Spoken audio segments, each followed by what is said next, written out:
पुढे बातमी महत्वाची। नाशिकमधून नाशिक पालिकेने तात्पुरते उभारलेले कार्यालयच वाहून गेलेले आहे। तपोवन परिसरामध्ये सुरू असलेल्या कामासाठी उभारण्यात आलेलं हे शेडचं ऑफिस होतं, जे की या पावसाच्या पाण्यात वाहून गेलंय। पाण्याचा प्रवाह वाढला, त्यामुळे आता हे शेड वाहून गेलेलं आहे। तात्पुरत्या स्वरूपामध्ये जे कार्यालय या ठिकाणी उभारण्यात आलेलं होतं, ते कार्यालयच वाहून गेलेलं आहे। या संदर्भात अधिकचे अपडेट आमचे प्रतिनिधी चंदन पुजाधिकारी यांच्याकडून घेऊयात। चंदन, आपण पाहू शकतोय पालिकेने हे कार्यालय उभारलेलं होतं आणि हे कार्यालयच आता वाहून गेलंय। काय परिस्थिती? सेजल, नाशिकमध्ये पावसानं आता काही वेळासाठी विश्रांती घेतलेली आहे, मात्र हाहाकार जो आहे तो शहरात या ठिकाणी बघायला मिळतोय।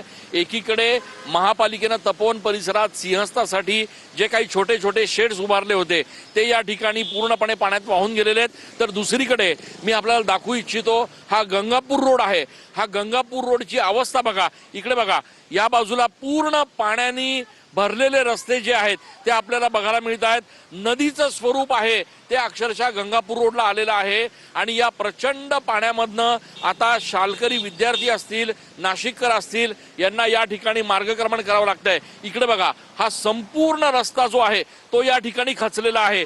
नाशिकचा गंगापूर रोड हा अत्यंत प्राइम लोकेशन समजला जातं, शहरातला अत्यंत गजबजलेला भाग समजला जातो आणि या ठिकाणी आता आपण फक्त काय परिस्थिती झालेली आहे ती बघा। आज सकाळपासून जो काही नाशिकमध्ये मुसळधार पाऊस सुरू आहे त्याच्यामुळे या संपूर्ण गंगापूर रोडला अक्षरशः नदीचं स्वरूप या ठिकाणी आलेलं आहे।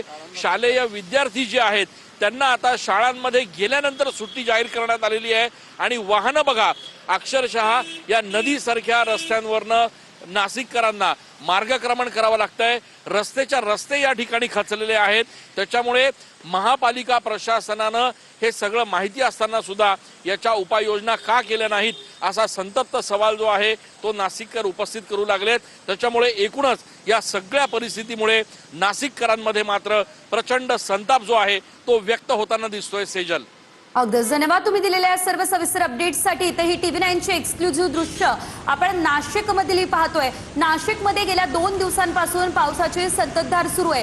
काल रात्रभर मुसळधार पाऊस नाशिकमध्ये झालाय। आज सकाळपासून देखील पावसाची हजेरी या ठिकाणी बघायला मिळते आणि त्यामध्येच ही संपूर्ण परिस्थिती आता निर्माण झालेली आहे। पाण्याचा प्रवाह वाढलेला आहे।